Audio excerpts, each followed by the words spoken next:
Okay, books out, let's go. We got a lot to do today. I'm taking registration. Okay, let's go. Let's begin. Page 109. Let's finish off the book. Let's go. We're on a mission from God to finish off the book. The question is, where do we put the menorah? How do we light it? When do we light it? Where do we light it? Lots of questions. Page 109. Sarah, Jesse, James. 109. Says the Gemara, Ner Chanukah mitzvah lanicha al petach beito mibachutz.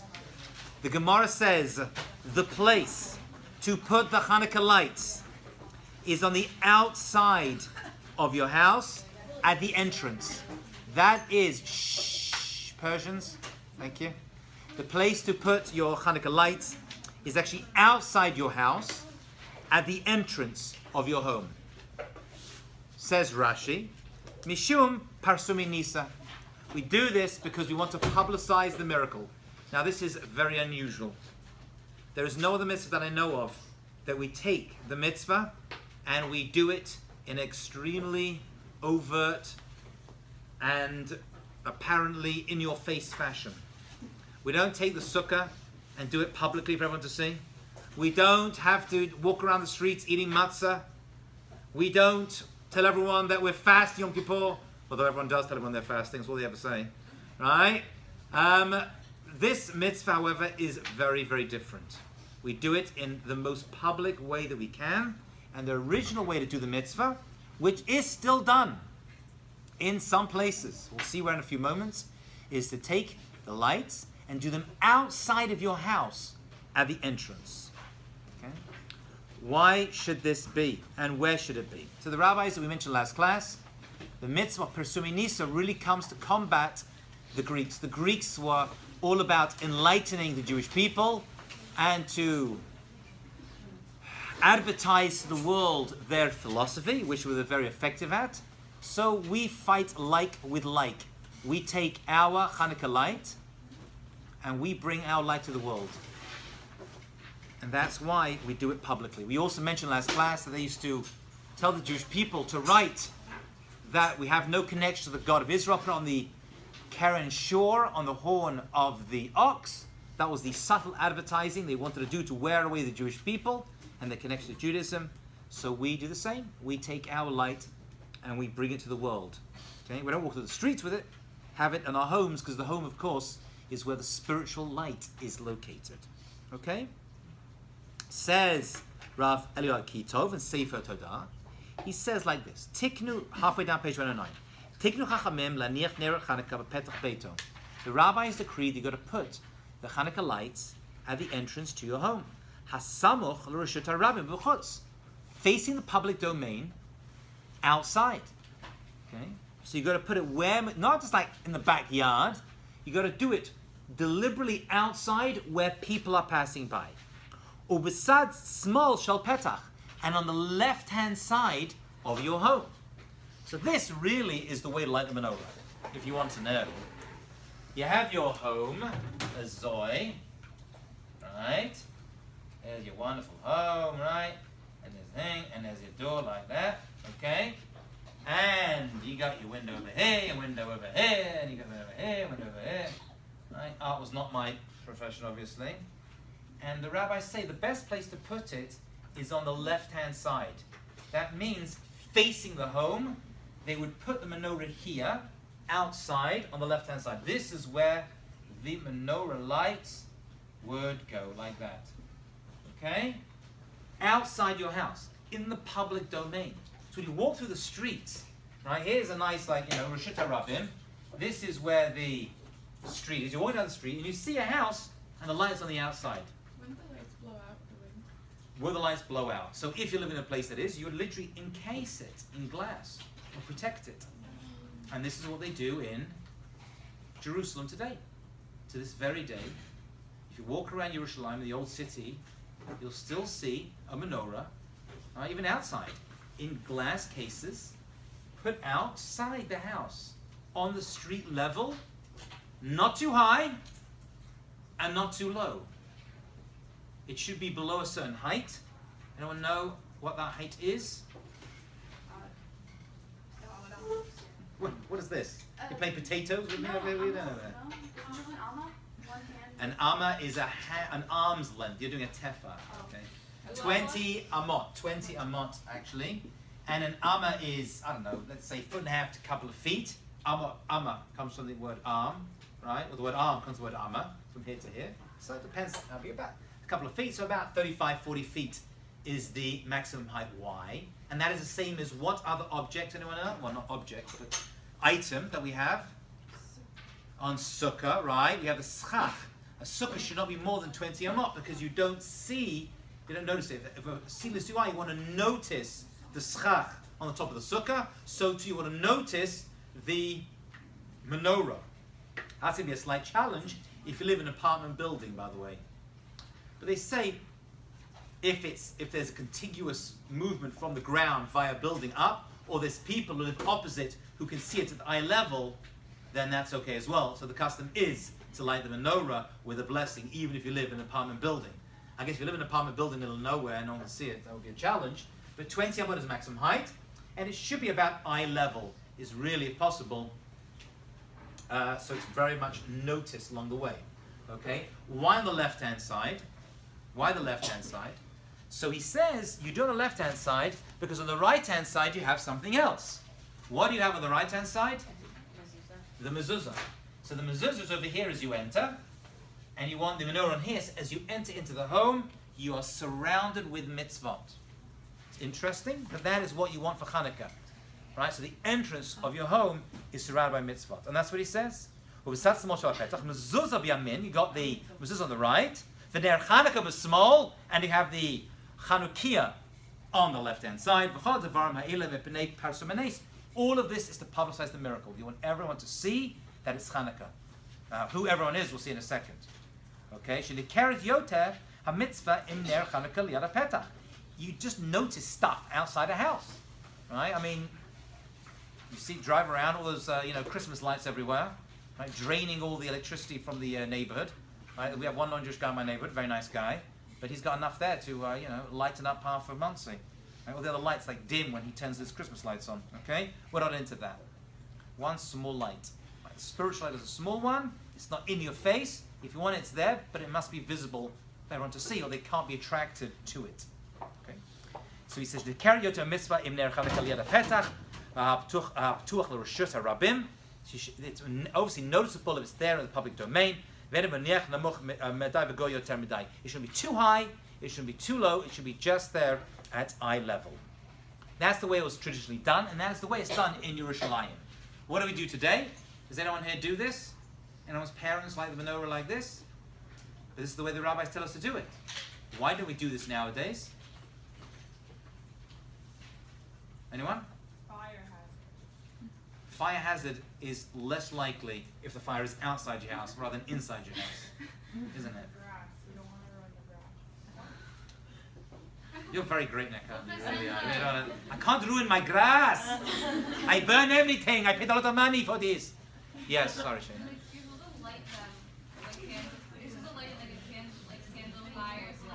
Shh, I can't hear.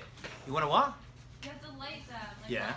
Not electricity, but with fire. Yeah. So the fire will go out. No, you're protecting the glass. You make a nice glass box. Or you use big, strong candles. You can work it out. You'll find a way to have it outside. Any other problems we Jews have had? We're very American over here in English. Any problems we Jews have had in other countries? Terrorism. Terrorism, but anti-Semitism. Terrorism, where you take someone's menorah and you light their house on fire. Okay, I haven't heard of that. Have you heard of terrorism with menorah? A little bit dramatic over there. What are you watching, for goodness sake? Stop watching Homeland. Uvedora Tacharonim says Liakitov in the later generations, Nagu Rovala, most Jews around the world, shh, I can't concentrate, please. Nagu Rova Olam Lianiach Nerot Chanukah Al Chalon. So he says later generations started to put the menorah on the window, at the window, Hapona Rishut Rabim, which is facing out the Rishut Rabim. So basically what happened was, because of anti-Semitism, right, and maybe destruction, or people start to, you get too much of the faces, they see as a chance to attack, oh, the Jew lives over here. We do it, but we don't do it so overtly, and we put it here in the window. This has become the custom. Okay? So you fulfill the same thing. You're still publicizing the miracle, but you're not overdoing it in case people start to see this, get irritated, and start to attack Jews, which was very prevalent for thousands of years. Okay? Aval lo yanicham al shulchano. You should not just leave it inside your house on a table, like which we do with Shabbat lights. Shabbat lights we deliberately put inside because you have to make use of them, and they should be near your where you're eating your Shabbat dinner. If you're lighting indoors on some table, right, then you're not publicizing the miracle. And the idea is to publicize the miracle. Everyone should know this is the last miracle happened to the Jewish people in an overt fashion. This is the light of God, the light of Torah, and on and on and on. If you light indoors, people just think you're lighting because you like to have some lights in your house.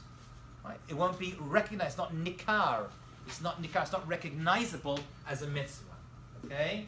So, once again, the custom is, the law is actually to light outdoors, the rabbi said. He said, fine, anti-Semitism and all the rest of it, then light indoors and your window. Don't light on a table because it's not nikar, it's not recognizable.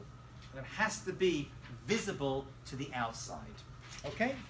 Nikar means visible? Yeah, recognizable. So we're supposed It has to be recognizable. Like we said for the, what do we say this with? The sukkah. Remember that?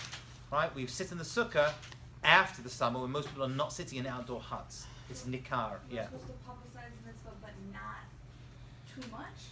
I guess that's the reason why. Maybe the anti-Semites will see this as like, in their faces. I don't know. That's what they say. And that's the reason we're allowed to light indoors nowadays. Or maybe we're afraid of terrorism. I don't know. Maybe that's it. Okay, so when do we light? When do we light? Well, following what we said so far, when we light should relate to how we light. So there's different opinions, but the time to light is when most people are passing by. When are most people passing by? When they're going to the market. When they're coming home. Okay? And when they start coming home? At nighttime. So the law is that you should light when sunset hits. Now Rav Moshe Feinstein says, 10 minutes after Shkia, that's after sunset, is the best time to light. Okay. Others say 25, 30 minutes after sunset. So if sunset is at, I don't know, now about 4:30 or so, so like by 4:40, 4:45, 4:50, around that time, you should be lighting. Okay. However, the lights, if you do last that time, you have to make sure the candles are long enough, or the oil is sufficient to last you 30 minutes after Tzeit HaKochavim, after nightfall. So you have to light it after, you have to light it in front of the window, or you just place it there after? It should be there. You should light it there. You should light it in that place, and it should remain there. So really want 30 minutes after nightfall. So let's say, I know, Shki is at 4:30. Let's say nightfall is, I don't know, 5:15 or something. Okay, so from 5:15 to 5:45, the lights have to be lit. Okay? You need 30 minutes after Tzeit HaKochavim, after the stars come out of nightfall. Okay? So that's really how we do it. And that's the idea that as you're passing by. So that's what he says. Don't light while the sun's still outside, because then it's light and people aren't going to see it. The whole idea of the mitzvah is Parsumei Nisa. People have to know that this is the mitzvah. Right? Shekoach, or Azivaloid right? Shachach. If you forgot, if you didn't light at sunset, right? You can light as long as people are walking past. Right? And that's Lachat Chila. Okay? What is that? So the time really is based upon when most people are coming home from the market, coming home from work, basically, I would say it. That's about half an hour. Right? And you have you have Parsumei Nisa, the publication, the publicity of the miracle. Aval, let's say you didn't. Let's say you come home late, right? It's 8, 9 o'clock. Is it too late to light? But you should light then, even with the blessing. You come home late one night, you're working or something, or you're at a Chanukah party, whatever it is. You come home, then actually you can light the entire night. Okay? You can light the entire night. So who you... With the bracha? With the bracha, yeah. Is it 10 minutes after Shkia or 30 10 minutes after Rav Moshe, 10 minutes after Shkia, after the sun sets, and it should last 30 minutes after. Oh, it should last. Should last. So if you light that early, you have to make sure there's enough. Those are like Chanukah birthday candles people get, right? They last like 25 minutes. It's not sufficient. You know what I'm talking about? Like in every window is like a little, like, you know. I'm talking about the bulby things. So those little things, it's not enough. What's the preference though, like in terms of? Is it The better preference is to very use good. oil Preference way to or do is oil. hand? Olive oil is the best way because that's the original substance that was used in the menorah in Yerushalayim. So that's the best thing to do, is to use oil, liquid oil, with a wick, obviously. And after that, you can use candles. Candles are sufficient. Right? That may be the optimal way, but the best way to do it is, but there's just those little ones that burn away very quickly. You know, I'm saying for the main mitzvah, unless you get very long ones. Yes! Hi. This might Why are you sitting back there? I just heard something. This might be like an out there question, but like, An out there question. yeah, Like out there, the Menorah candles out there. yeah.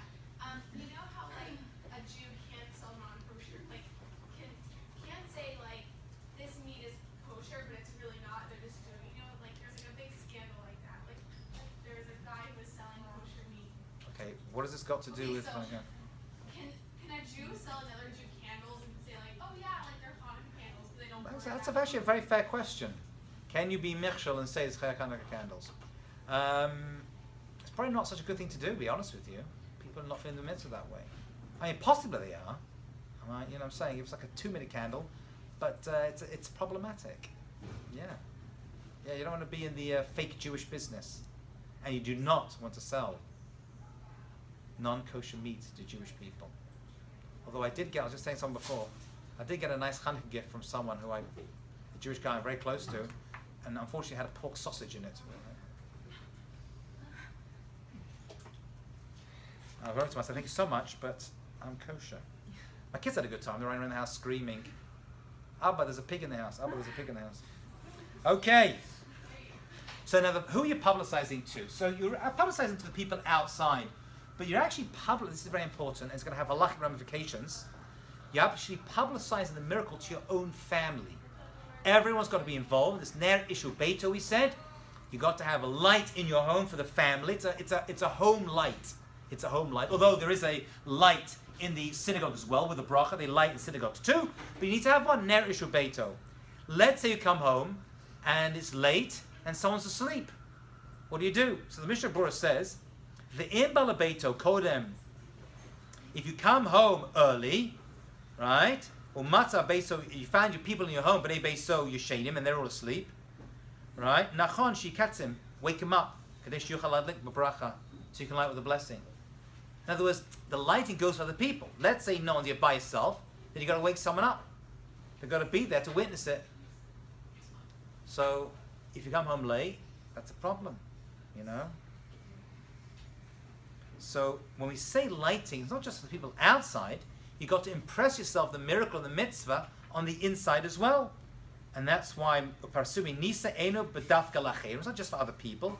El ner ish ubeito. That's the expression of the Gemara. Remember, ner ish ubeito. Learn that's going to be in the final, right? Bo ba'atzmo b'toch beito et behirot emuna, because it impresses on a family the idea of faith as well.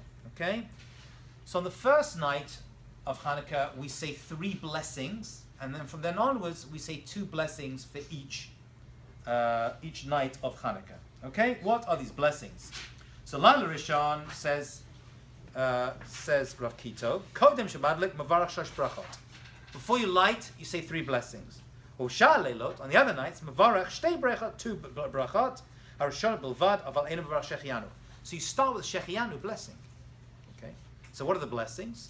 So you start with Brachot Mikol Olam, Asher Gerishanu Bem Mitzvahnu Lahadlik Ner Chanukah.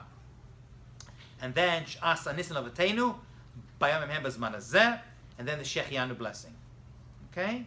So you have the mitzvah of Lahadlik Ner Chanukah, you have the Bayam Hem Bezman Hazeh, and then the Shechianu. Shechianu is only once for all 8 days. You'll say it once and that's it. What is this unusual blessing, the second one? Sha'asa nisim lavotenu b'yamim mehem b'zman hazeh. So that we spoke about before is that the time itself is a holy time. Although it's, and this is pretty wild, it's a rabbinic mitzvah, not from the Torah obviously. The Torah was closed before the Chanukah miracle. However, what we're saying is it happened in those days. That's the miracle, but this is the time. Okay, meaning this time itself is holy. Chanukah is not just a commemoration, as we said before, it's a reliving. And that's what he says. He says the Ala Nisim, this is Rav Chaim Friedlander, he says, for the miracles you performed for forefathers in those days at this time. And we said the Jewish holidays, as we said earlier in the course, if you remember, are not simply historical significance, but actually they're a recreation of that original light. Okay? So we're actually reliving the events and all the miracles that happened to the Hasmoneans and to the Maccabees and everyone else that is involved over there. Okay? So in other words, if it worked then, it works now. There's a special, miraculous time that comes with it. Okay.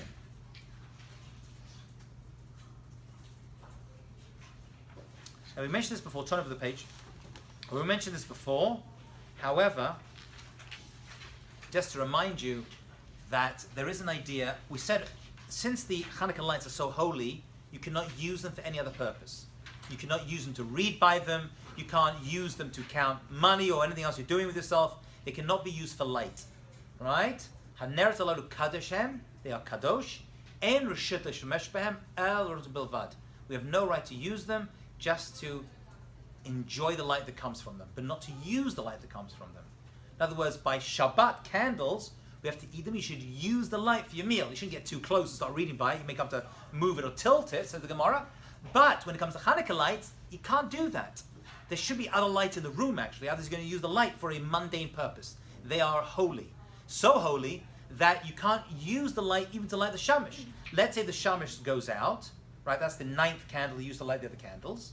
You can't light, let's see, and then you light the first candle, and then your shamash goes out. You can't light it off that candle. You got to use another. You got to light a match from another candle. Okay, you can go light to light, but you can't use a mundane, right? Holy to holy words. So you could theoretically, I think, even touch them together to light them, but you can't use a mundane purpose, even a shamash, which you're going to use for the mitzvah, to light the lights. You cannot use them for any purpose. You just look at them, and the rabbis say, but looking at them and enjoying the lights just for the light is a merit to bring Torah into your home and to give you children who will be connected to Torah and mitzvot and be Torah scholars. Where is this from? So we mentioned this already. We said that Moshe Rabbeinu, we said that the menorah was found outside of the Parochet in the temple. That means it wasn't hidden away. It was for everyone to see. It was for everybody. The 5 books of Moses, right, the first ever Torah and the Luchot, the tablets, were in the ark. They were inside the Kodesh Kodashim, not visible and not visited. So we said that the written Torah was Moshe Rabbeinu's Torah, that's inside, but Aaron, the high priest, would light the menorah that was outside. So the menorah, even then, was visible for everyone to see. So we're following the same thing. What Torah does that represent? That's the oral Torah. So the written Torah is Moshe Rabbeinu, we said last class, you remember? And the oral Torah is Aaron HaKohen. And that's why he lit that. And that's the oral Torah. And it makes sense because the oral Torah is all rabbinic mitzvah, and Chanukah is a rabbinic mitzvah. It's not in the Torah, it's rabbinic. So it kind of it all comes together. And the menorah is visible for everyone. We said already that Yerushalayim is on a mountain, and then there was a mountain called Mount Moriah in Yerushalayim, in Jerusalem, and on top of the mountain was the Beit HaMikdash, and then they had this menorah on top, right, where everyone could see, or inside the building with the windows designed to let the light out. So wherever you were in Yerushalayim, or even further out on a clear day, you could see the menorah, remember that you were Jewish. That was the idea. Go, oh, I'm Jewish. See that? There's the menorah. I have to remember I'm connected to God and His Torah.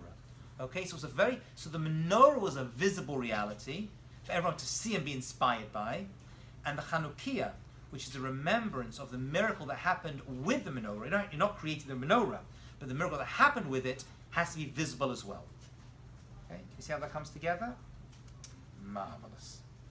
Okay, and that's actually why they say that if when they used to pray in the temple, the Talmud says that people should face the menorah for wisdom. If you want to gain wisdom, you should face the menorah, which is in the southern part of the temple. So the menorah is associated with spiritual wisdom. Okay? So they say if you just look at the lights, which is something we don't even do something, we just sit and just look at them, it's going to help you become smart and wise, which God knows we all need. Okay.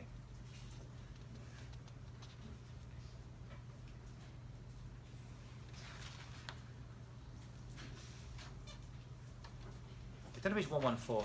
Sorry, I'm just jumping around a little bit. Okay, so we mentioned last class there are 2 miracles. What was the last thing that they mentioned? I mentioned a lot. Which part of it? The last.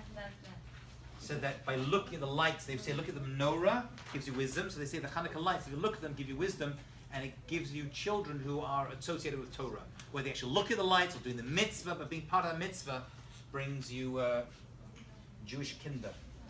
Okay, so we said there's 2 miracles that happened. Okay, one was the oil for 8 days, if you remember, and the other was the wall. Okay, it was the few against the many. What's interesting is that we light the menorah to remember the miracle, but then when we, in our prayer, the Al HaNisim prayer, that's the prayer we add for Purim and Chanukah in the Amidah, right? In the Modim section, in the Thanksgiving section of the Amidah, 3 sections to the Amidah. It's placed in the 3rd section of Thanksgiving. That does not mention the oil, it mentions the wall. Why is this? Why is it that the main prayer we make on Chanukah that discusses the miracle of Chanukah doesn't mention the oil? It only mentions the wall. And if the wall's so important, why are we lighting oil menorahs? Why are we, I don't know, recreating the Battle of Chanukah? Right, you'll be the Greeks, I'll be the Jews, and let's get a fight. What does it say? So that says war, right? Few against the many. Oh.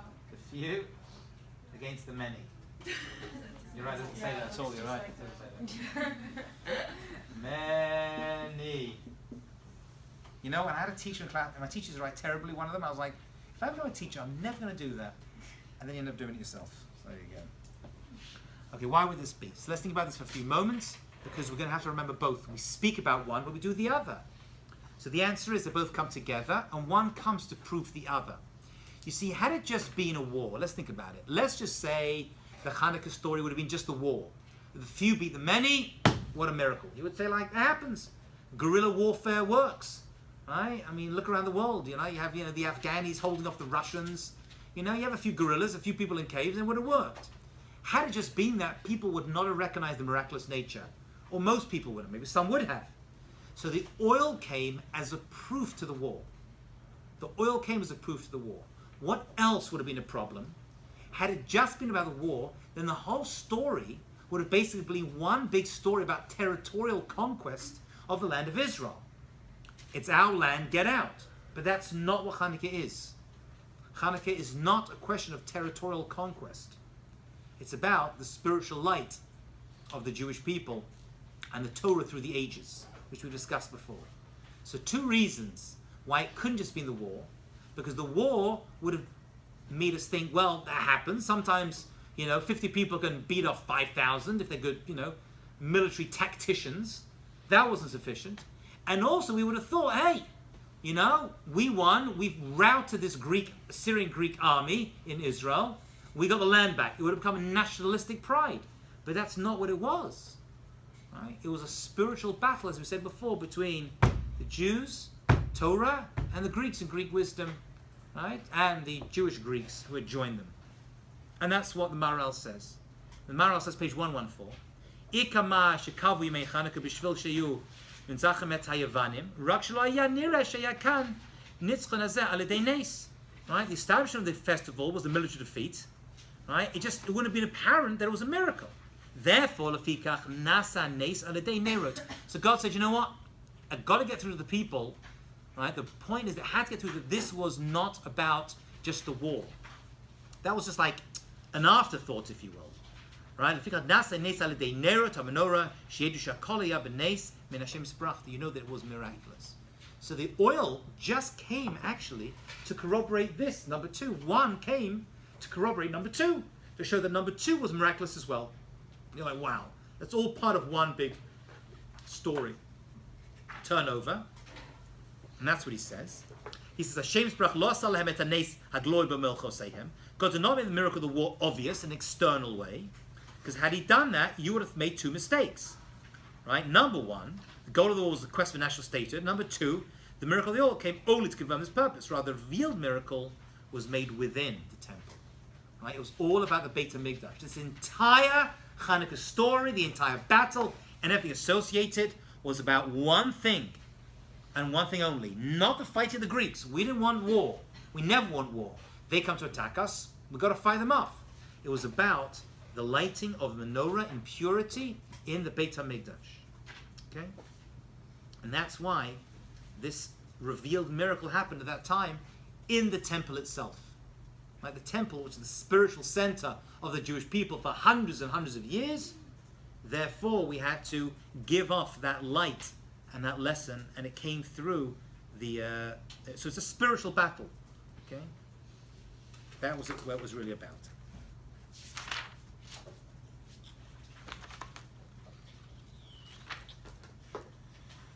Okay. Wow. We're actually going to finish. It's amazing. Jump to page 118 if you don't mind. The other sources kind of repeated themselves. I don't have time. Says the Mishnah Berurah, the way you celebrate a holiday is the way it occurred. Oh, we have to discuss the Dreidel as well. Right? How can we not discuss the Dreidel? Dreidel? Dreidel? Dreidel? I made it out of clay. When it's dry and ready, Dreidel I shall play. We actually see that the Dreidel itself has within it the entire Chanukah story. What you may think is just a cute little game that kids play, if you actually look at the Dreidel, the way it's designed and everything else about it, in that design I'm going to show you is everything you need to know about Chanukah. The entire story is condensed into that one small object that you spin for chocolate coins on Chanukah. The chocolate coins also have something there as well. Little gifts and coins and money are also part of it. All these things really have deep symbolism, but the Dreidel, really, I'm going to show you, actually has a lot to it. Anyway, let's see what the Mishnah Berurah has to say, and then we'll talk about Chanukah, the lights of Latkes and donuts and other things which I'm not going to eat this Chanukah. Says the Mishnah Berurah, Shelo kavum lemishtem v'simcha. The rabbis didn't just establish Chanukah as a holiday of feasting, which they did with Purim. Purim is all about the Suda and the Mishloach Manot and the food you give to people. So that's really feasting. Chanukah isn't. People may make feasts, but that's not what it's about. You don't celebrate with food. On Purim, you celebrate with food. On Chanukah, we celebrate with light. Very unusual. So he's going to say, it really comes to show us what was actually going on. And he says that on Purim, they wanted to destroy us physically. Achashverosh and Haman wanted to wipe the Jewish people out physically. So we won, and how do we celebrate? With physicality. We eat and we drink and we enjoy in a physical way. Chanukah, that wasn't the battle. There were skirmishes and battles, but that is not what it was about. It was a spiritual battle. Oh, if that's true, says the Mishnah Berurah, then how do we celebrate the Chanukah triumph? If they wanted to attack us spiritually, we celebrate spiritually by lighting the menorah and by giving thanks to God for saving us physically and spiritually. And that's what he says. He says, these days, El Halal Lahodot. We say Halal every day. Halal you say every day of Chanukah. Halal is said for any miracle that happens in Israel. The great miracle that happened in Israel, except Pesach, because we didn't have the land of Israel yet. So we say Halal on Pesach, although that didn't happen in Israel. But the other holidays that we say Halal are miracle happening. So Chanukah happened in Israel, because the third galut of Greece. Right? And what? The Halal is complete. Yes. Full Halal 8 days. Extraordinary. Right? The entire thing we say. So he says, "V'niratam the lo kavu kan l'simcha kamo b'Purim." Why is Chanukah not celebrated like Purim with big feasts and getting drunk and all the rest of it? Ki b'Purim haya gezeira lashmid larog. Because on Purim the decree was to kill and wipe out the Jews. And gufit, the physical nature, shu bittul mishtav simcha, right, which would wipe out our ability to celebrate. V'lo yatam nafashot, not spiritually. Shafilu hemiru tam chasvan lo yam mekabalotam lekach. Kishetzilam kadosh baruch Hu, God save them. We celebrate with feasting and joy. However, Masha Ein Kain, but Mased Antiochus, when King Antiochus IV came to kill us, Shelo Gazer Aleim Larog, the Gezer was not to kill us, right? He decreed oppression, hardship, in order to make us abandon Judaism. He wanted to assimilate the Jewish people into Greek culture, Greek society, Greek life, right? That may be happening on many campuses to Jews today, Greek life, but not to Yeshiva University, Baruch Hashem. No. Lekach, lo kavo. Yeah, there's a frat. There is. There's Greek life at YU? Yes, there is. Oh dear. But it's a Jewish one. It's a Jewish one. Jewish Greek life. Sounds familiar, Sarah. I don't know. I would outlaw it. Lekach, lo kavo men lahalelo dod levad. So instead of Chanukah, all we do is celebrate and give praise. Kloma kevan shashem. Right? They wanted to stop us being Jewish. We light the candles and say we're still here. The light is still here. Okay? So the way we celebrate mirrors the way we do it. Okay. And it's for that reason we see among the books, the holy books, that we eat oily foods in order to make it easier for them to find us when we're really fat. That's not why we do it? Okay, that's not the reason, you're right. It'd be harder to kidnap us, right? It is proper to eat on Chanukah, says Eliyahu Kitov, ma'achalim, foods, metuganim, which are fried, b'shemen and oil, l'zecher, as a remembrance, pach hashemen, the oil that was found, shenaseh hanes. Right, so we do it to remember the nes. Although I think one of the rabbis of the Knesset says, take it easy with the donuts. Right, he's trying to outlaw donuts in Israel. He almost got lynched for that one. Right, you try to take away the. There's also a custom. So we have oily foods for that reason. There's also it's not a mitzvah to eat. Thou shalt eat oily foods. How much oil? How big the donut? If it was halacha, there'll be a whole question of the shear, the size of the donut, with custard in it. Is that filling the mitzvah the best way? With chocolate on top, no sprinkles. Okay, so we're not doing that. However, we do eat oily foods. There's also a custom, says the Ramah, to eat dairy products on Chanukah. Okay, we'll have cheese blintzes and stuff like that. Why do we eat dairy products? Because there was a side story that most people are not aware of at this time. Says the Ramah, the Shulchan Aruch, and the Mishnah Berurah.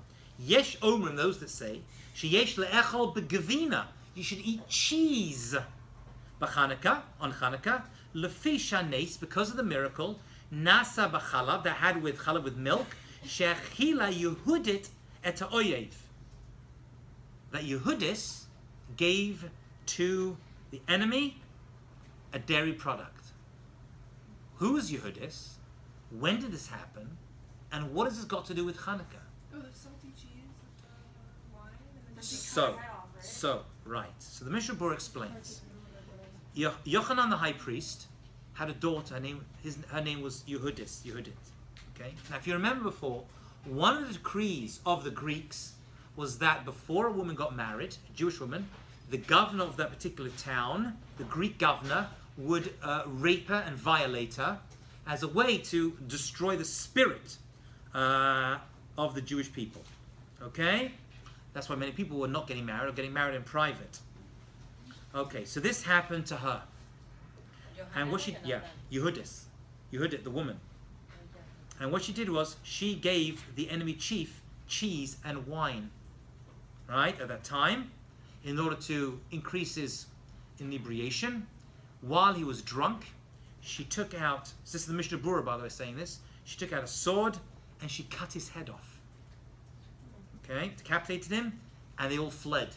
And this was one of the ways that they started to, the whole fighting that happened occurred and this happened through dairy. Remember that miracle that happened to her. She was able to save herself, and she did this, and this obviously caused a lot of challenge for the Greeks at that time. Women had done this, and therefore we remember this great and holy woman who was able to defend herself in that way, and we have dairy products at that time as well. So finally, the dreidel. What exactly is the dreidel? So during the time of the Maccabee Jews, they were imprisoned for teaching Torah. We said whenever conquesting nation comes to us or they want to hurt us, they stop us teaching Torah. So the rabbis and the Jews didn't want to stop teaching and learning Torah because that's, Zeh Chayenu, V'arei Chamenu. This is the reason we're still here, the Torah. So what they would do is, the Jews would gather to play dreidel, okay? And really they were getting, well, some say the kids were outside playing dreidel, right? They're playing games, and when they saw this, like what's happening inside, we're just playing games here. It was a way to cover over the Torah study, okay? And there's 4 letters on the dreidel. So this is basically one of the ways they carried on learning Torah is by playing dreidel. So we have 4 letters on the dreidel. Nes Gadol Haya Sham, right? Nun, Gimel, Hey, and Shin. In Israel, 1 letter is changed. Someone actually asked me if their dreidel was defective because instead of a shin, I had a pay. Right, but that's just dreidels in Israel. Nes Gadol Haya Po here. Okay? And that's to remind us of the great miracle. Now, why did I mention before, and we'll finish with this, that the dreidel itself represents the